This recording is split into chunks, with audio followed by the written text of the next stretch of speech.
ఆయన తేజ నేను అరెస్ట్ అయినప్పుడు బయటికి తీసుకొచ్చాడు. నేనున్నంత కాలం మీ ఎవ్వరి మనసులో స్థానం సంపాదించుకోలేకపోయాను. కనీసం వెళ్లే ముందైనా ఈ ఇంటి కోసం ఒక పని చేయాలనుకుంటున్నాను.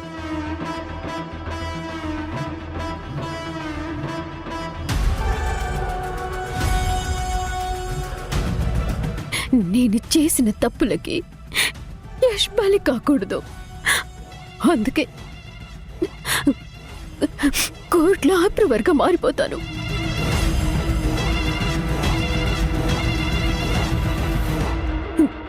సాక్షిగా మారి అన్ని నిజాలు ఒప్పుకుంటాను.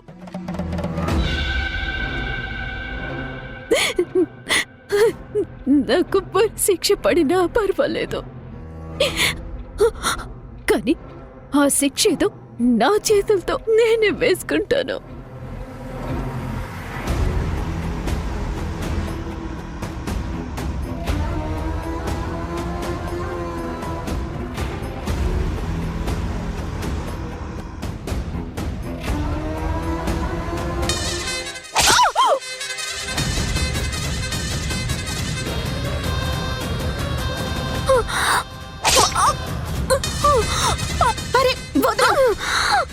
మధు, ఏం చేస్తున్నావు మధు?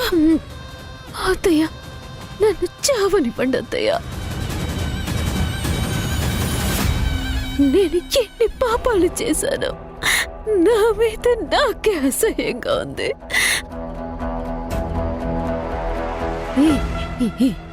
ఈ ఆస్తి కోసం, నా పగ కోసం మీ అందరినీ ఏడిపించాను. అయ్యో, ఇక నాకు బతకాలనిపించట్లేదు. రే తేజ, చూసి నిలబడతావేంట్రా? అర్జెంట్గా హాస్పిటల్కి తీసుకెళ్ళండి. మధు, మధు,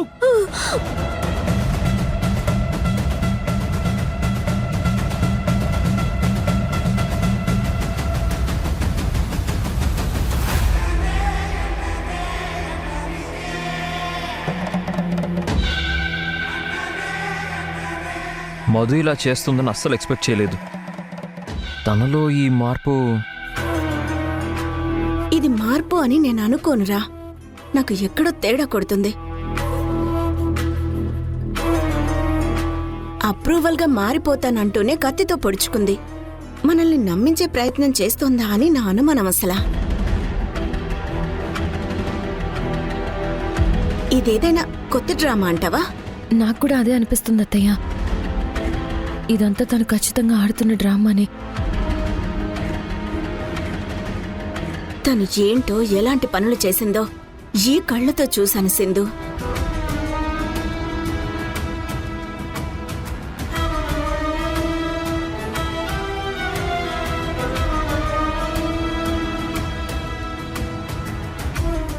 ఆ రోజు నుంచి నాకు మధు మీద మంచి అభిప్రాయమే లేదసలా. కానీ మీ మామయ్య ఎప్పుడూ ఒక మాట చెప్పేవాడు, బంధాలు మనం ముడేసేవి కాదు. పైవాడు ఏదో ఉద్దేశంతోనే మధుని మన ఇంటి పెద్ద కోడల్ని చేశాడు. ఒకసారి మన ఇంట్లో అడుగుపెట్టిన అమ్మాయి కోడలైనా సరే ఇక మన కూతురు లాంటిది. తను తప్పు చేస్తే కడుపులో పెట్టుకోవాలి, మార్చుకోవాలి అని. నాకు తను మారుతుందన్న ఆశ సన్నగిల్లిపోయింది. తను చేసిన పాపాలకి నేను హాస్పిటల్కి వెళ్ళలేను, నా మనసు కూడా అంగీకరించదు. కానీ మామయ్య కోరిక కోసమైనా మనం మధుని కాపాడాలమ్మా.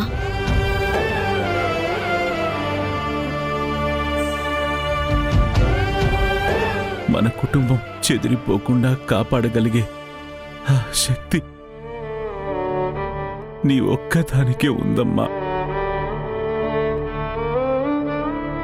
తను ఆడపిల్ల.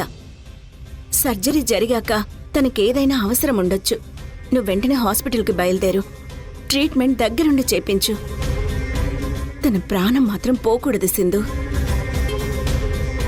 అలాగే అత్తయ్య.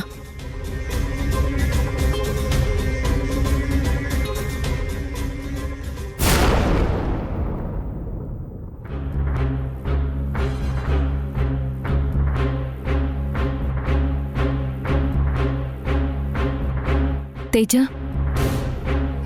సింధు నువ్వు వస్తావనుకోలేదు. తేజ, ఇప్పుడు మధుకి ఎలా ఉంది? ఇంకా డాక్టర్లు ఏం చెప్పలేదు సింధు.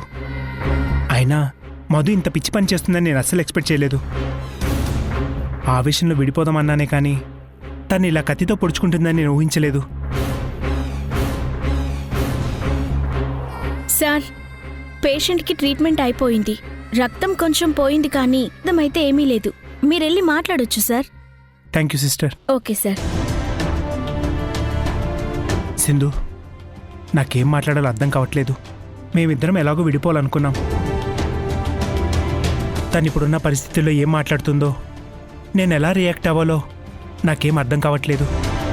నువ్వు వెళ్ళి ఒక్కసారి చూసిరా సింధు, ప్లీజ్.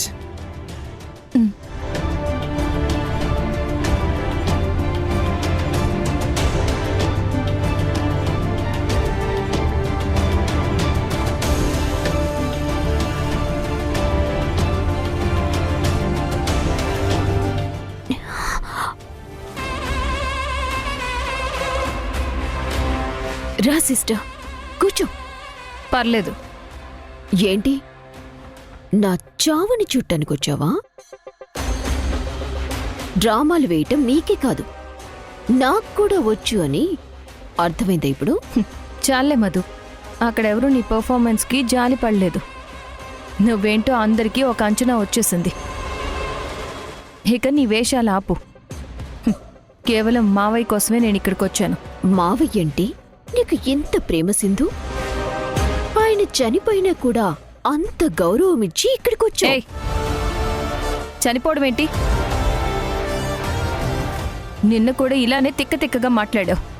ఏ పిచ్చి పిచ్చిగా ఉందా నీకు? నీకెన్నిసార్లు చెప్పాలి మావయ్య ఢిల్లీలో ఉన్నారని?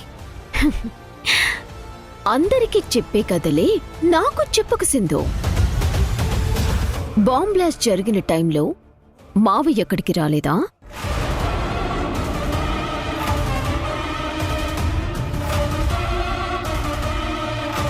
లోపల యష్ తన రివాల్వర్తో షూట్ చేయటం క్లియర్గా వినిపించింది.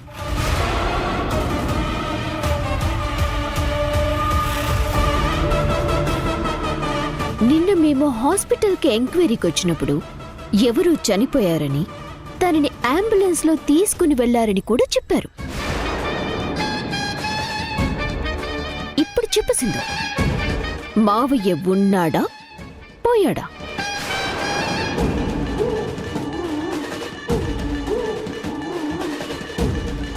ఈ విషయం ఇక్కడే చెప్తావా లేక అత్తయ్య ముందు డిస్కషన్ పెడదామా? అంటే బాంబ్ బ్లాస్ట్ జరుగుతున్న సమయంలో నువ్వక్కడే ఉన్నావు. మావయ్య లోపలికి వెళ్తున్న టైంకి నువ్వు అక్కడే ఉన్నావు. అక్కడ బాంబ్ సెట్ చేశారు అని తెలిసి నువ్వు మారుతీరావుతో చేతులు కలిపి ఆయన్ని లోపలికి వెళ్లేలా చేశావు, అంతేనా?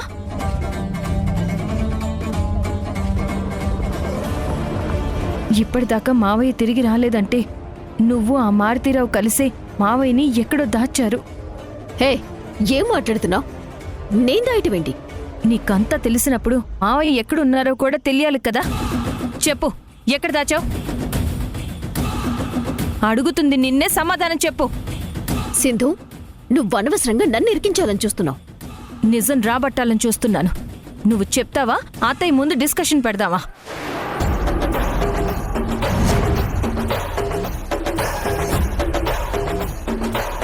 నా పిల్లలు కిడ్నాప్ అవ్వడానికి, యష్ మీద బాంబ్ బ్లాస్ట్ జరగడానికి, అక్కడికి మావయ్య రావడానికి అన్నిటికీ నువ్వే కారణమని అత్తయ్య ముందు ఒప్పుకో.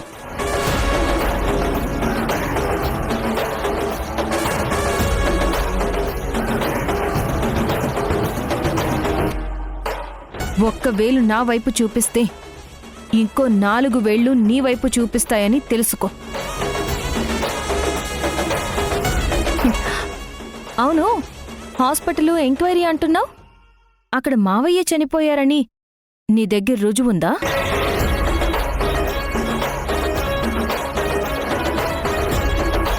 పోనీ అంబులెన్స్లో తీసుకువెళ్ళింది మావయ్యనే అని నువ్వు చూసావా? ఇదంతా ప్రూవ్ చేయగలవా?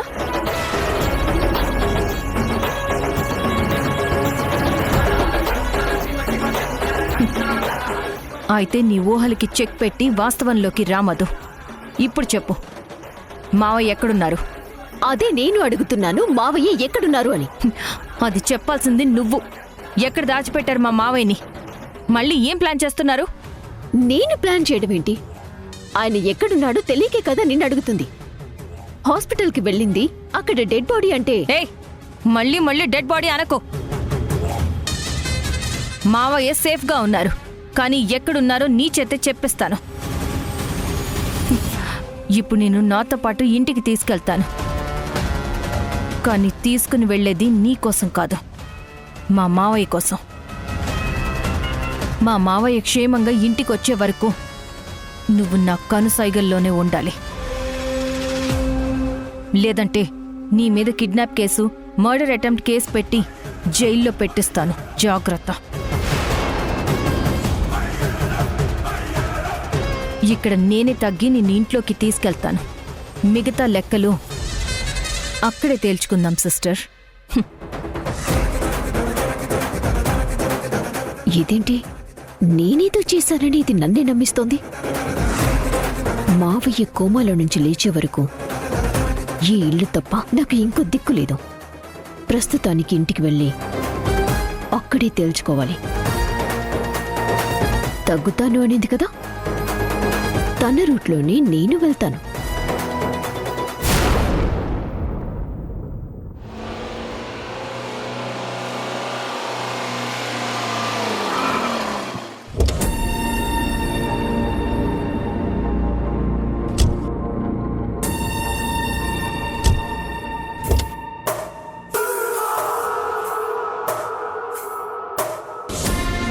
నేను అడగగానే ఇంట్లో వాళ్ళతో 10 నిమిషాలు మాట్లాడే అవకాశం ఇచ్చినందుకు చాలా థ్యాంక్స్.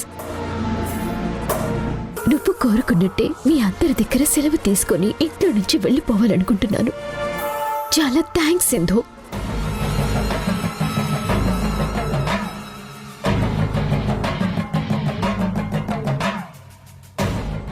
ఇదేంటి, మధు మళ్ళీ కొత్త నాటకానికి తెరలేపుతుంది?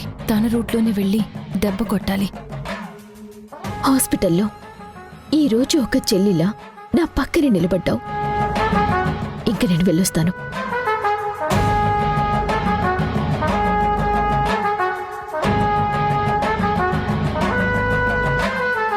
ఏంటి ఇది పిలవటం లేదో? సింధు ఆపుతుందిలే అన్న ధైర్యంతో భారీ భారీ డైలాగులు కొట్టాను. కొంపతీసి పిలవదా? మధు,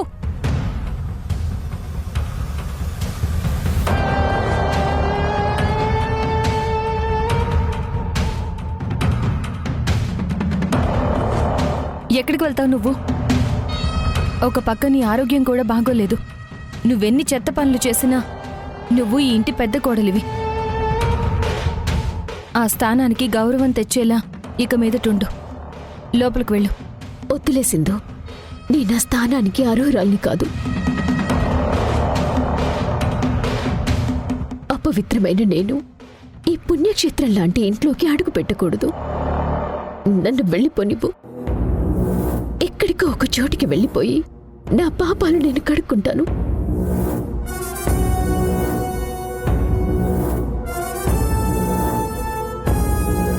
తేజ, నువ్వు కూడా నాకు విడాకులిచ్చాయి.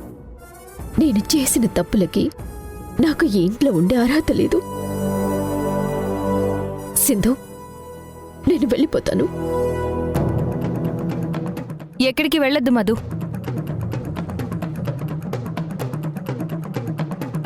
తేజ, నీకు విడాకులిచ్చే ఉద్దేశం ఉంటే స్టేషన్ దాకా వెళ్ళి బెయిల్ ఇప్పించేవాడివి కాదు.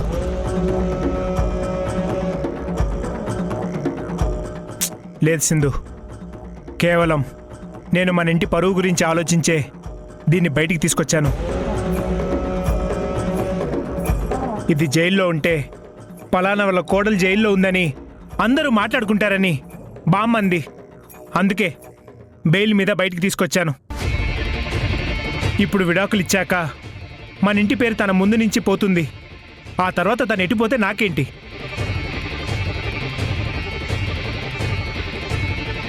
తేజ, మీరిద్దరూ భార్యాభర్తలు.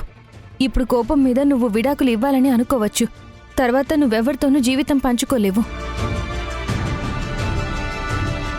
నిన్నలా చూస్తూ అత్తయ్య మావయ్య సంతోషంగా ఉండగలరా? తనకి ఇంకొక అవకాశం ఇద్దాం. ఈ అవకాశం తను ఎలా వాడుకోవాలనుకున్నా అది మార్చి తనని ఈ ఇంటికి తగ్గ కోడలుగా మారుస్తానని నేను నీకు మాటిస్తున్నాను.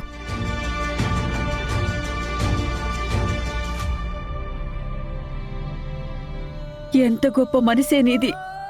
ఒకవైపు మావయ్య చావుని కడుపులో దాచుకుని ఈ ఇంట్లో అందర్నీ ఒక్కటి చెయ్యాలన్న ఉద్దేశం ఉంది చూడు.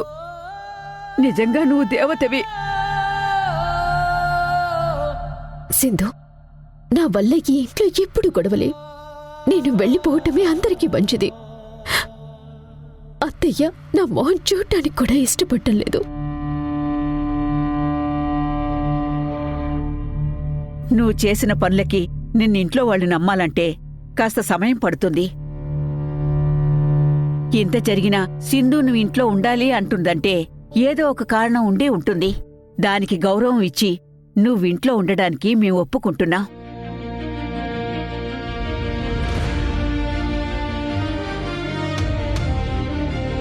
ఈ మాట అత్తయ్య నోటి నుంచి వస్తేనే నేను లోపలికొస్తాను.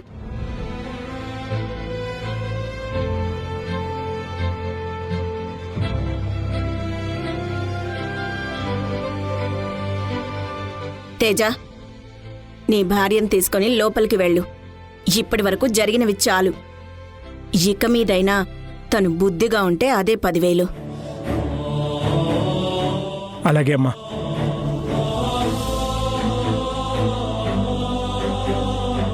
పద.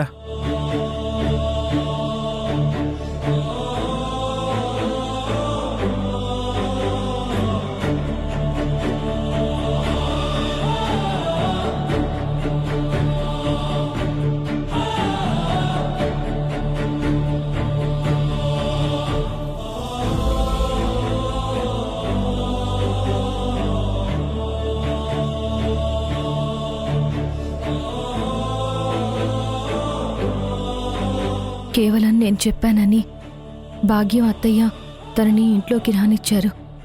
ఈ మధు ఇకపై ఇంట్లో ఎలాంటి సమస్యలు తెస్తుందో.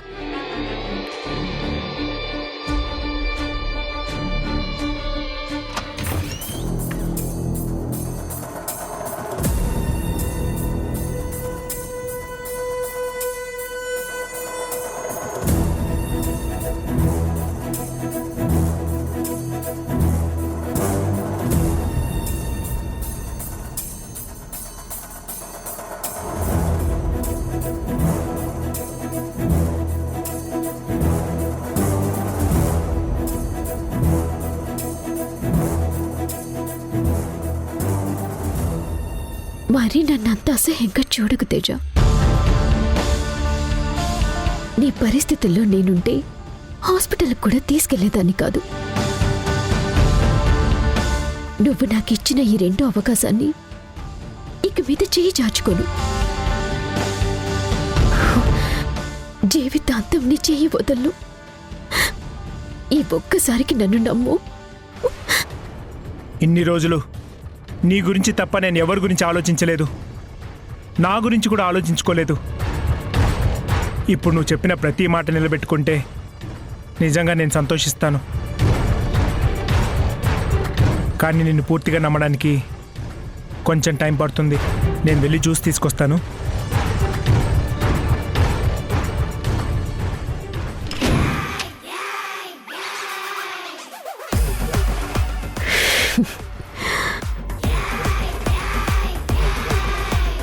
ఇంత హై డ్రామా ఈ మధ్య ఏ సీరియల్లో కూడా జరుగుండదు.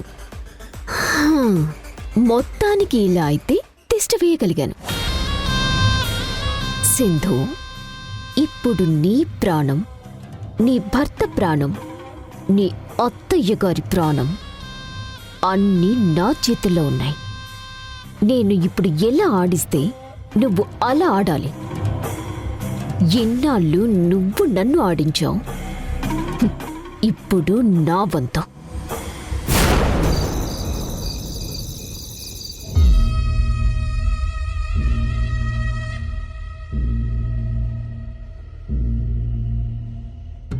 అందరికీ చెప్పే కదలే నాకు చెప్పక సింధు. లోపల యష్ తన రివాల్వర్తో షూట్ చేయటం క్లియర్గా వినిపించింది. అమ్మ సింధు, నువ్వు ఆ మధు ఇంట్లో ఉండాలని పట్టుపట్టి మాట్లాడడంతో నేను నీ వైపు నిలబడి తన్ని ఇంట్లో ఉండమన్నాను కాని తను ఇంట్లో ఉండడం అంటే తల కింద నాగుపామును పెట్టుకుని పడుకున్నట్టే తల్లి. తెలుసు భాగ్యం. మరి తెలిసెందుకమ్మా అది ఇంట్లో ఉండాలని ఒంటి కాలు మీద నిలబడ్డా? అది పాపిష్టిదమ్మా. దాని నీడ కూడా ఇంటికి మంచిది కాదు. ఇప్పటికే చంద్రని పోగొట్టుకున్నాము. ఆ విషయం దమయంతికి చెప్పలేక మదన పడుతున్నాం. ఈ విషయం దానికి తెలిసినా అనుమానం వచ్చినా జీవితాలే తారుమారు చేస్తుంది. అన్నీ తెలుసు భాగ్యం, కానీ తప్పలేదు. ఏంటమ్మా అంత తప్పని పరిస్థితి? మావయ్య గురించి మధుకి అనుమానం వచ్చింది భాగ్యం.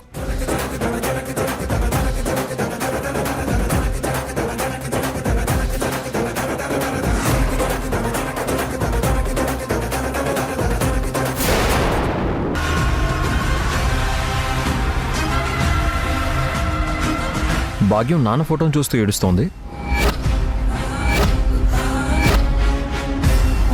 అత్తయ్య, ఏంటత్తయ్య ఆయన ఫోటో చూసి అలా కన్నీళ్లు పెట్టుకుంటున్నారు? ఆయన వెళ్ళింది ఢిల్లీయే కదా. సింధు, ఒకసారి మావయ్యకి వీడియో కాల్ చేయి.